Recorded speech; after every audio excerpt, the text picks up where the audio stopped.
పరిశుద్ధుడైన దేవుని నామానికి మహిమ ఘనత ప్రభావాలు కలుగునుగాక. మా ఇదిగో వాక్యము అనే ఒక ఛానల్ ద్వారా వాక్యాన్ని వింటున్న మిమ్మల్ని దేవాది దేవుడు దీవించి ఆశీర్వదించుగాక. ప్రియ సహోదరులారా, మీ అందరూ కూడా బాగున్నారు కదా? మీ అందరూ కూడా క్షేమంగా ఉండాలని పరమ తండ్రి యొక్క దేవుళ్ళు తన కుమారుడని క్రీస్తు యొక్క కృప మీ మీద సదా నిలవాలని కోరుకుంటూ, మరి ఈ ఉదయకాల సమయంలో దేవుడు మాట్లాడుతున్న మాటను, ఆయన మాట యొక్క మాటలో ఉన్న ఆశీర్వాదాన్ని మనము పంచుకుందాం. దేవుని స్తోత్రం, హల్లెలూయా. ఈరోజు దేవుడు ఇచ్చిన వాగ్దానపు వాక్యము, ఆయన అంటున్నాడు, ఓ క్రైస్తవుడా, నీ అడుగులు జారనీయకు. దేవుని స్తోత్రం, హల్లెలూయా. నా కుమారులారా, నా కుమార్తెలారా, మీ అడుగులు జారనీయకు అని మనతో మాట్లాడుతున్న దేవుడు. దేవుని స్తోత్రం, హల్లెలూయా. ఎందుకు జారిపోతున్నాయి? ఈరోజు చాలామంది అడుగులు జారిపోతూ ఉంటాయి. మనం సర్వసాధారణంగా ప్రార్థన చేసేటప్పుడు ఒక మాట అంటామండి, యవ్వనస్తులు 7 మార్లు తొట్టిలుట అని వాక్యం మనం చదువుకొని సహజమే. కానీ దేవుడు మళ్ళా వాళ్ళని హెచ్చిస్తాడు అని మనం బోధిస్తుంటాం, చెప్తూ ఉంటాం, వింటూ ఉంటాం. ప్రియ సంగమ, యవ్వనస్తులే కాదు, బాలురే కాదు, బాలికలే కాదు, అలాగే నడి వయసుకులే కాదు, ఒక కుటుంబ సభ్యులే కాదు, బయట వారే కాదు, ఇరుగు పొరుగు వారే కాదు, యావత్తు ప్రపంచంలో ఉన్న ప్రతి మనిషి కూడా ఈరోజు అడుగులు జారిపోతున్నాయి. క్రైస్తవుల యొక్క అడుగులు. దేవుని స్తోత్రం, హల్లెలూయా. కనుకనే మరలా ఈ వాక్యం ద్వారా దేవుడు మనతో ఒకసారి హెచ్చరిస్తున్నాడు. దేవుడి నుంచి మనం ఆశీర్వాదం కోరుకుంటాము, దేవుడి నుంచి మనం దీవెన కోరుకుంటాము, దేవుడి నుంచి మనం మేలు కోరుకుంటాము. దేవుని స్తోత్రం, హల్లెలూయా. కానీ ఆయన ఇవ్వడం అని అనలేదు. నీవు నాకు ప్రార్థించగా నేను నీ ప్రార్థనను ఆలకించను అని అనలేదు. నీవు నా దగ్గర కన్నీరు విడిచిగా ఆ కన్నీటికి నేను విలువ కట్టను అనలేదు. నా నామంలో నీవు ఉపవాసం ఉండి నీ యొక్క ప్రాణం ఆవేశపరుచుకుంటుండగా ఆ ఉపవాసాన్ని నేను అంగీకరించను అని అనలేదు. కానీ మనం చేసే విధానంలో, మనం వెళ్ళే మార్గంలో, మనం మాట్లాడే మాటలో తేడా వచ్చినప్పుడు దేవుడు మరలా తన వాక్కుతో మనతో హెచ్చరిస్తూ ఉంటాడు. అలాంటి వాక్యాన్ని ఈరోజు మనం చూసుకుందాం. దేవుడి యొక్క దీవెన మనకు కావాలనుకుంటే పరమ తండ్రి ఆదిలో ఒక మాట చెప్పాడు. ద్వితీయోపదేశ కాండంలో ఆయన చెప్పిన మాట, 28వ అధ్యాయంలో 2-3 వచనాల్లో ఆయన చెప్పిన మాట ఒక్కసారి మనం జ్ఞాపకం చేసుకుందాం. ఈ ఉదయకాల సమయంలో ఆయన ఏం చెప్పాడు? నీ తండ్రిని యెహోవా అయిన నేను మీకు ఆజ్ఞాపించిన ఆజ్ఞలను శ్రద్ధగా వినిన ఎడల, పాటించిన ఎడల, నా మార్గంలో నడిచిన ఎడల, మీ అడుగులు త్రుట్టిల్లిపోకుండా కాపాడుకున్న ఎడల, ఇదిగో ఆశీర్వాదమును, నా దీవెనలు మీ మీదకి వస్తాయని నాడే మనల్ని దీవించేశాడు తండ్రి. దేవుని స్తోత్రం, హల్లెలూయా. అయినప్పటికీ నాటి నుంచి నేటి వరకు కూడా అనేకులు మనం ఏం చేస్తామంటే దారి తప్పుకుంటున్నాము, జారిపోతున్నాము. దారి తప్పుకొని జారిపోయి నష్టపోయి రోగం పాలైపోయి అప్పులు పాలైపోయి బాధలు పడుతూ అనేకమైన ఆర్థిక స్థితిలో ఉండి మరలా దేవుడి దగ్గరకు వచ్చి మనం ప్రార్థించినా దేవుడు మనకు కరుణిస్తున్నాడు. ఎందుకు కరుణిస్తున్నాడు అన్న ఆలోచన మనకు కలిగి ఉండాలి. ప్రియ సంగమా, 1 సారి 2 సార్లు 3 సార్లు నీ బిడ్డలు నీ మాట వినకపోతే, 1 సారి 2 సార్లు 3 సార్లు నీ భార్య లేక నీ భర్త నీ మాట వినకపోతే నీవు వారిని క్షమిస్తావా? క్షమించవు. వారిని హద్దుకుంటావా? హద్దుకోవు. అంటే వారు ఏం చేశారు? నీ మాట అనే మార్గంలోంచి, ఆ దారిలోంచి వారు జారిపోయారు, పడిపోయారు.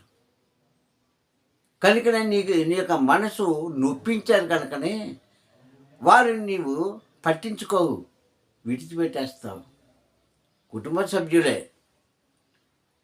అయితే పరమ తండ్రి అంటున్నాడు కదా, నీవు నా మాట శ్రద్ధగా వింటే, నీవు జారిపోయినా, నీవు పడిపోయినా, నీవు కునుకుపోయినా, నీవు దీనహీన స్థితిలో ఉన్నా సరే నిన్ను నేను లేపుతాను అంటున్నాడు వాక్యం ద్వారా. దేవుని స్తోత్రం, హల్లెలూయా. విందాం ప్రియ సంగమా.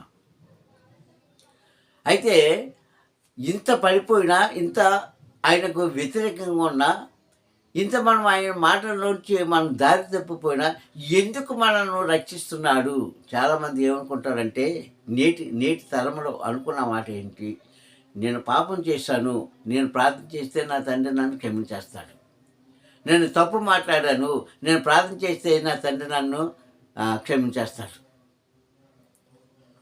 నేను ఆయనకు వ్యతిరేకంగా ఉన్నా, మరలా నేను ప్రార్థిస్తే, వేడుకుంటే, నా కన్నీరు కాచితే నన్ను క్షమించేస్తాడు. ఇది అలవాటైపోయిందండి నేటి క్రైస్తవులకు. అసలు ఎందుకు క్షమిస్తాడు అన్నది మనం చూసుకున్నట్లయితే, నిన్ను చూసో, నన్ను చూసో, ఈ తరం చూసో, ఈ తరంలో ఉన్నవారు చూసో, ఈ జనరేషన్లో బ్రతుకుతున్న వారు చూసో, మనం చేసే భక్తి చూసో కాదు.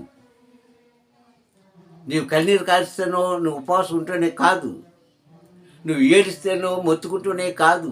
ఎందుకు ఆయన కాపాడుతున్నాడు అంటే, ఒక్కసారి మనం వెనక్కి వెళ్దామండి. వెనక్కి వెళ్దామా? తప్పదు, మరి వెళ్ళాలి. ఎందుకంటే వాక్యంగా మనం నేర్చుకుంటేనే భయము భక్తి మనలో కలుగుతుందన్న ఒక విశ్వాసం. దేని స్తోత్రం, హల్లెలూయా. చూడండి, ఆదికాండము 13వ అధ్యాయంలో 15, 16 వచనాలు జాగ్రత్తగా మీరు గమనించినట్లయితే, అక్కడ పరమ తండ్రి అబ్రహాము కాదు, అబ్రాహాంకి ఇచ్చిన వాగ్దానం అక్కడ మనం చూస్తాం. ఆదికాండం 13వ అధ్యాయము 15, 16 వచనాల్లో మనం చూసుకుంటే అక్కడ అంటాడు తండ్రి, అబ్రాహాం ఇదిగో రేణువు లాంటి, ఏంటది, ఇసుక రేణువు లాంటి నీ సంతతికి ఈ దేశమంతా ఇస్తాను. రాబోతున్న తరాల్లో నీ సంతతిని నేను కాపాడుతాను. ఇది నా వాగ్దానం అని ఇచ్చాడు. దేని స్తోత్రం, హల్లెలూయా. కనుకనే నాటి నుంచి నేటి వరకు మనం ఎన్ని తప్పులు చేసినా, ఎన్ని పాపాలు చేసినా, ఎంత ఆయనను దూషించినా, ఆయన దగ్గరికి వెళ్ళకపోయినా, ఆయనకు ప్రార్థన చేసినా చేయకపోయినా, ఆయన నామంలో నువ్వు దివ్య కార్యాలు దైవ కార్యాలు చేసినా చేయకపోయినా, మరలా నీ కార్యం ఎందుకు చేస్తానంటే అదిగో అక్కడిచ్చాడు వాగ్దానం దేవుడు. ఓ క్రైస్తవుడా, నీవు దారి తప్పొచ్చు, నేను దారి తప్పొచ్చు. ఇప్పుడున్న ప్రజలందరూ కూడా క్రైస్తవులు అండి, దారి తప్పి నడవచ్చు, అడుగులు జారిపోవచ్చు. కానీ మాట తప్పడానికి మానవ మాత్రుడు కాదు. దేని స్తోత్రం, హల్లెలూయా. ఇచ్చిన మాట తప్పడానికి నరుడు కాదు. యోబు గ్రంథంలో కూడా మనం నేర్చుకుందాం కదా. దావీదు కీర్తనలో కూడా ఉంటుంది, నాయనా నీవు మాట తప్పడానికి మానవ మాత్రుడు కాదు, ఇచ్చిన వాగ్దానాన్ని నెరవేర్చకపోవడానికి నువ్వు మాలాంటి స్వభావం కలిగిన వాడు కాదంటారు. అందుకే కాపాడుతున్నాడు. ఈ సత్యాన్ని తెలుసుకోలేక చాలామంది నేను ఎన్ని పాపాలు చేసినా, ఎన్ని మోసాలు చేసినా, ఎలా తిరిగినా సరే ఒక్క ప్రార్థనతో దేవుడిని కాపాడేస్తున్నాడు అని మూర్ఖత్వంగా ఆలోచిస్తున్నాడు ఈనాటి క్రైస్తవుడు.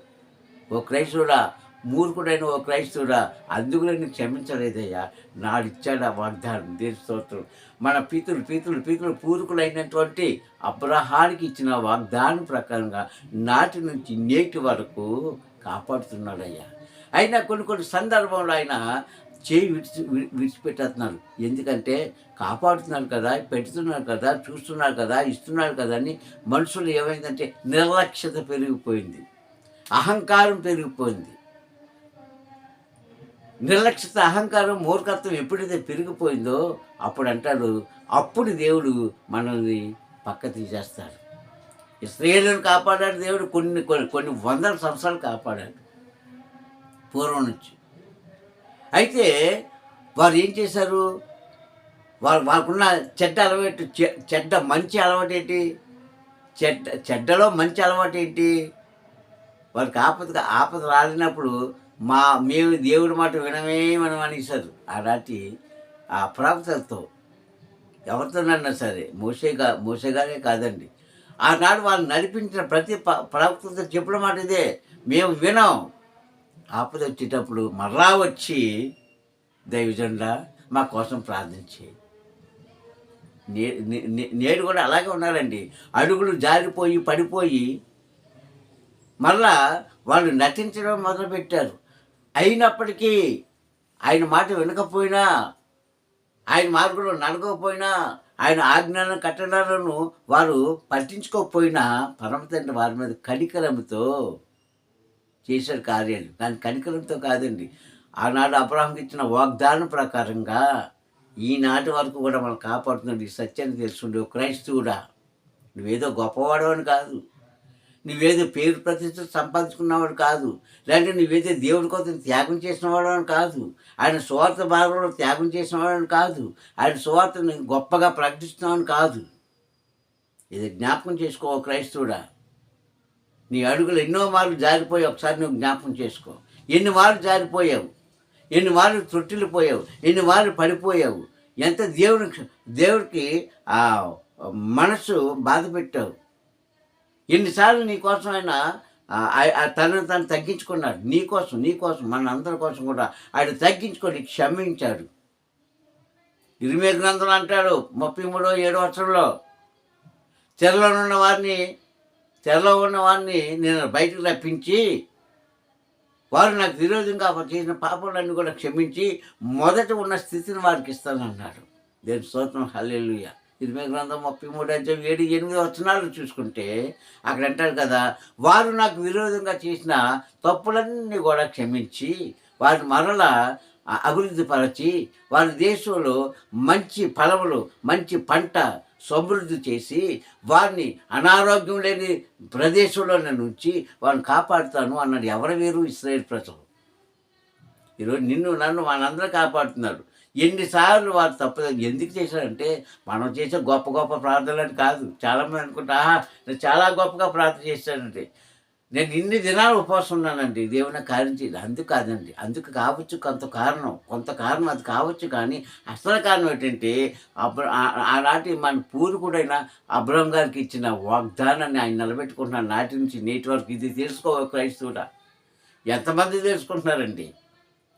చేసేవన్నీ చేసేయడం వచ్చి స్తుతికోలు పెట్టుకోవడం, చేసేవన్నీ చేసేయడం వచ్చి కృతజ్ఞతలు పెట్టుకోవడం, దేవుడు నన్ను ఆశీర్వదించాడు అనుకోవడం మూర్ఖత్వం అండి. యేసుక్రీస్తు శిష్యులు కూడా అదే చేశారు. వారేం గొప్ప పని చేయలేదు, వారు అలాగే చేశారు. వారు అడుగులు పడిపోయారు. ఆయన సేవను అప్పగిస్తే వారు ఏం చేశారు? క్రీస్తు ఏం చెప్పాడో వారికి, నా తదంతరము నేను మీకు విడిచిపెడుతున్న ప్రతి కార్యం అనగా నా తండ్రి కార్యము మీకు విడిచిపెట్టి వెళ్తున్నాను ఈ భూమి మీద. మీరు కలవరపడొద్దు, భయపడొద్దు, దిగులు పడొద్దు.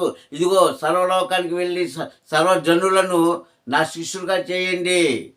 అప్పుడు నా తండ్రి మిమ్మల్ని సంతోషిస్తాడు.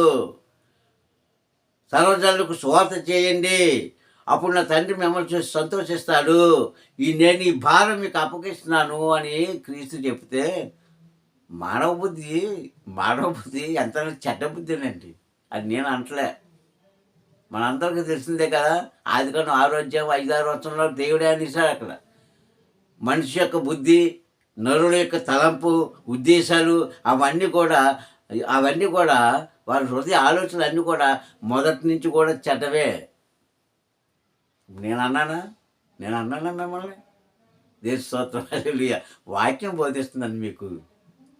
కనుకనే విన్నవాటికి విన్నారు. ఎప్పుడైతే క్రీస్తు శిలువ వేసి మానవ శరీరం ఆయన విడిచిపెట్టి మహిమ శరీరంతో వేరైపోయాడో, ఇచ్చిన వాగ్దానాన్ని పక్కన పెట్టేసి చెప్పిన మాటలు మర్చిపోయి మరలా లోకంలో కలిసిపోయారంటే శిష్యులే. అంటే వారి అడుగులు ఏమైపోయి జారిపోయి ఈరోజు క్రైస్తవులు నీ అడుగులు నా అడుగులు, చాలామంది అడుగులు అలాగే జారిపోతాయి. జాగ్రత్త. ఆయన కనికర సంపన్నుడైన క్రీస్తు మనల్ని ఉద్ధరిస్తున్నాడండి. మత్తయి సువార్త 4:18-19 చూసుకుంటే అక్కడ అంటాడు, మెస్సయ్య గారు గలిలయ ప్రాంతంలో ఆయన సంచరిస్తున్నప్పుడు అక్కడ కొంతమంది చేపలు పట్టే వారిని చూశారు. వారే పేతురు, వారి ఆంద్రేయ, వీళ్ళందరూ కూడా చూసి అంటాడు, వారిని చూసి వారి దగ్గరికి వెళ్ళి, పేతురు, సీమోను పేతురు, నీవు ఎక్కడి నుంచి, మీరెక్కడి నుంచి చేపలు పట్టేవారుగా కాదు కానీ మనుషులను పట్టి జాలరుగా మేము చేస్తాను రండి అంటే సంతోషంతో వెళ్ళిపోయారు వెనకాల. చూడండి, ఒక సెలబ్రిటీ ఎవరో వస్తారు స్త్రీలు, ఏదో ఒక షాప్ ఓపెన్ చేయడానికి. జనం విచ్చలవిడిగా వెళ్తారు. ఆవిడ ఆవిడ మనిషి కాదా? ఆయన మనిషి కాదా? మనకలాగా వారికి అన్ని అవయవాలున్నాయి. మనకలాగా కాళ్ళు చేతులున్నాయి. మనకలాగా చూపుంది. మనకలాగా మాట ఉంది. కానీ చూసేయాల. కొత్త వింత పాత రోత. పెద్దలు చెప్పిన మాట కదా! ముందు వెళ్లి చూసేస్తారు. ఎవరో సెలబ్రిటీ వచ్చారండి. మంచి పేరున్నారు. ఏ పేరుంది వాళ్ళకి? ఏ పేరుంది? లోకంలో పేరు కాదు, దేవుడికి కావాల్సింది. వెళ్తారు. అలాగే క్రీస్తు ఎప్పుడైతే ఈ మాట చెప్పాడో, అయ్య బాబోయ్! మెస్సీ నన్ను మమ్మల్ని పిలిచేస్తున్నాను కనుక మాకేదో మూట, ఏదో ఆస్తులు కలిసి వచ్చేస్తని వెంటనే వాళ్ళన్నీ అక్కడ పెట్టేసి క్రీస్తు ద్వారా వెళ్ళిపోయారు. అప్పుడు వాళ్ళు అడుగులు తడబడలేదు కదా, జారిపోలేదు. చక్కగా వెళ్ళిపోయారు వాళ్ళంతా. వెళ్ళిపోయిన తర్వాత కొంతకాలానికి మత్తయి సువార్త 19 అలా అంటారు కదా, ప్రభువా మేము సమస్తాన్ని కూడా విడిచిపెట్టుకొని వెనకాల వచ్చామే, నీ వల్ల మాకు కలిగే లాభం ఏంటి? మానవ స్వభావం ఇది. అప్పుడు క్రీస్తు మనసులో నుంచుకొని అంటాడు, నాయనలారా, శిష్యులారా, ఈ లోకంలో మీకు ఏది కూడా మీకు ఉండకపోవచ్చు, కానీ ఈ ప్రపంచం అంత్య దినాలలో ఇదిగో నా తండ్రి రాజ్యంలో మీకు కూడా స్థానాన్ని ఇచ్చి ఇశ్రాయేలు 12 గోత్రాల వారికి న్యాయాధిపతులుగా 24 పెద్దల మధ్య మీరు కూడా స్థానం ఉంటుంది అని చెప్పాడు క్రీస్తు. దేవుని స్తోత్రం, హల్లెలూయా. ఇంత చెప్పి మళ్ళీ 24వ అధ్యాయం అంటారు కదా మత్తయిలో 15 మీరు సర్వలోకానికి వెళ్ళి సువార్త చేయండి అని చెప్పాడు. ఒక బాధ్యత అప్పగించాడండి వాళ్ళకి, చక్కటి బాధ్యత. ఈరోజు మనకి అప్పగిస్తున్నాడు. ఎవరు చేస్తున్నారండి? స్వార్థంతో లోకంలో కలిసిపోయి ఇష్టానుసారంగా జీవిస్తున్నావో క్రైస్తవుడా, జాగ్రత్త. వీళ్ళు ఎప్పుడైతే అప్పగించాడో అన్నారు, మేము చెయ్యము అని అనలేదు. అలాగే తల ఊపారు, ఇలాగా చేస్తావయ్యా మస్సీ గారు, మీరు చెప్పినవంతా మేము వింటాం అని చక్కగా చెప్పిన వారు క్రీస్తు ఎప్పుడైతే మానవ శరీరాన్ని విడిచిపెట్టేశాడో వీళ్ళ బుద్ధి కూడా మారిపోయింది. దేవుని స్తోత్రం, హల్లెలూయా. యోహాను సువార్త 21వ అధ్యాయము 3-4 వచనాలు చూసుకుంటే అక్కడ అంటారు కదా, వీళ్ళ బుద్ధి మారిపోయింది. ఎప్పుడు? క్రీస్తు శరీరంతో ఉన్నంతకాలం కూడా వీళ్ళు, ఎందుకంటే రొట్టెలు దొరికేవి, డబ్బులు దొరికేవి. క్రీస్తు శిష్యులు ఆహా ఓహో అని గొప్ప పేరు కోసం వెళ్ళారు. ఎప్పుడైతే క్రీస్తు మానవ శరీరాన్ని విడిచిపెట్టి మహిమ శరీరంలోకి ప్రవేశించి వెళ్ళిపోయారో అప్పుడు వీళ్ళు అనుకున్నారు, అయ్యో క్రీస్తు ఇప్పుడు మా మధ్య లేడు, మాకు రొట్టెలు లేవు, డబ్బులు లేవు, కనుక మనం వెళ్ళిపోదాం పాత జీవితానికి అని 21వ అధ్యాయం యోహాను సువార్త 3-4 వచనాలు చదువుతా అంటాడు. సీమోను పేతురు మాట్లాడుతున్నాడు. ఏమని?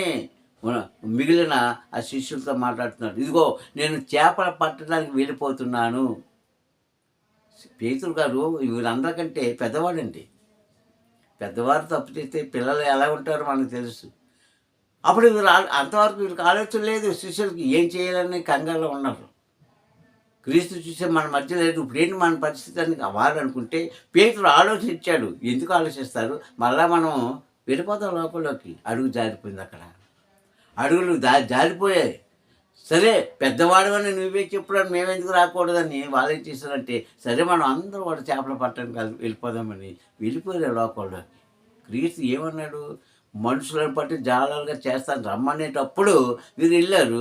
ఎప్పుడైతే క్రీస్తు మానవ శరీరాన్ని విడిచిపెట్టాడో వెంటనే వీరు అడుగులు జారిపోయాయి, మార్గాలు తప్పిపోయాయి, మాట తప్పిపోయింది, ఇచ్చిన వాగ్దానం మర్చిపోయారు. వాళ్ళు చేస్తామన్న వాగ్దానం మర్చిపోయారు. శిష్యులే ఈరోజు నీవు నేను కూడా అలాగే ఉన్నాం. మేము ఒకసారి జ్ఞాపకం చేసుకో. మీ అందరూ కూడా చాలామంది అలాగ ఉన్నారేమో, జ్ఞాపకం చేసుకుంటారు. క్రైస్తవులారా, మన అడుగులు జారిపోతున్నా ఎందుకు కాపాడుతున్నా అంటే, నాడు మన పూర్వకుడైన మన పితరుడైన వాటి అబ్రహాం గారికి ఇచ్చిన వాగ్దానం ప్రకారం ఇంతవరకు కూడా మనం కాపాడుతున్నాడు. వెళ్ళిపోయారు. అప్పుడు అయినా క్రీస్తు వారిని విడిచిపెట్టలేదు.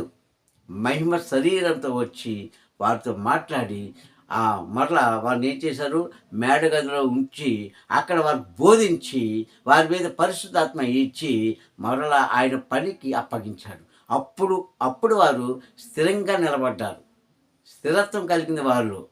మరలా వారు ప్రాణములు విడిచే వరకు కూడా అడుగులు జారిపోలేదు, మాట తప్పుపోలేదు. ప్రతి సంగమం ఎందుకు మనం జ్ఞాపకం చేసుకుంటే, ఈరోజు అనేక కుటుంబాల్లో అనేక క్రైస్తవ బిడ్డలు అనేక క్రైస్తవులను అనుకునేవారు చాలామందికి స్త్రీ పురుషులకు అడుగులు జారిపోతున్నాయి, పడిపోతున్నాం.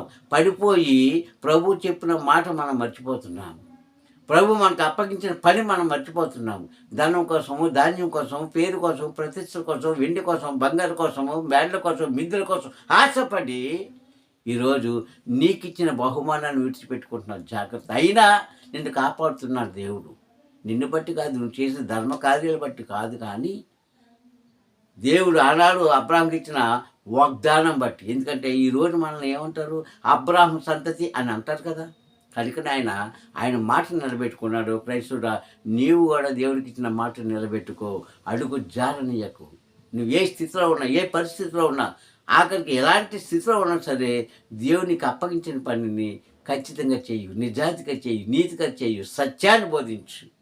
అప్పుడు రాబోతున్న దినాల్లో మీకు కాకపోతే మీ వెనకటి సైన్యం కనుక మీ పిల్లలకు ఆయన ఆశీర్వాదంతో నింపుతాడు. ప్రార్థించుకుందాం. ఘనమైన దేవా, ప్రభా, నీకు స్తోత్రం చెల్లిస్తున్నాను. ఈ ఉదయకాల సమయంలో నీ వాక్కు ద్వారా నాతో మాట్లాడి హెచ్చరించినందుకు నీకు స్తోత్రం. నిజమైన ఆయన తండ్రి, మేము ఎవరైతే దారి తప్పామో, ఎలాగైతే దారి తప్పామో తండ్రి, అయినా మా మీద కనికరం చూపించావు, నీ కనెక్షన్ ఉంచావు తండ్రి. ఆనాడు నా తండ్రి మా పూర్వీకులైనా తండ్రి, నా ప్రభా, ఈ స్త్రీలనే కాదు, ఈనాడు మమ్మల్ని కూడా తండ్రి చేసే మా అడుగులు జారినప్పుడు, త్రుట్టినప్పుడు, పడిపోయినప్పుడు అయ్యా, పడిపోయిన వారిని పడిపోకుండా ఉంచకుండా ఇదిగో తండ్రి, నీటిలో పడిపోయిన పేతుని ఎలాగైతే పైకి లేపో, అలాగే తండ్రి లోకంలో జారిపోయిన మమ్మల్ని తండ్రి పైకి లేపి నిలబెట్టిన దేవానికి స్తోత్రం. ఇదిగో తండ్రి, సత్యాన్ని గ్రహించుకొని సత్యమైన మార్గంలో నడిచి అయ్యా, నీవు మాకు అప్పగించిన పని అగా నాయన తుది శ్వాస విడిచే వరకు కూడా అది క్రమంగా చేయడానికి తండ్రి నా ప్రభా, నీవే సహాయం చేస్తున్నందుకు స్తోత్రం చెల్లిస్తూ అయ్యా, మేమెవ్వరు కూడా పడిపోకుండా, త్రుట్టిల్లకుండా నీ నామాన్ని గణపరచుకున్న తండ్రి, మా ఆఖరి గడి వరకు కూడా తండ్రి నిన్ను స్తుతించి ఆరాధించి నామాన్ని గణపరిచే భాగ్యము, నీ యొక్క నా వాక్యాన్ని విస్తృత చేసే భాగ్యము మా అందరికీ దయచేయమని సర్వాధికారి క్రీస్తు నామములో ప్రార్థన అడుగుచున్నాను పరమ తండ్రి. ఆమేన్, ఆమేన్, ఆమేన్. నందుకు వందనాలు. తండ్రి యొక్క నామంలో, కుమారుని యొక్క నామంలో, పరిశుద్ధాత్మ నామంలో మీకు సదా మేలు కలుగును గాక. ఆమేన్.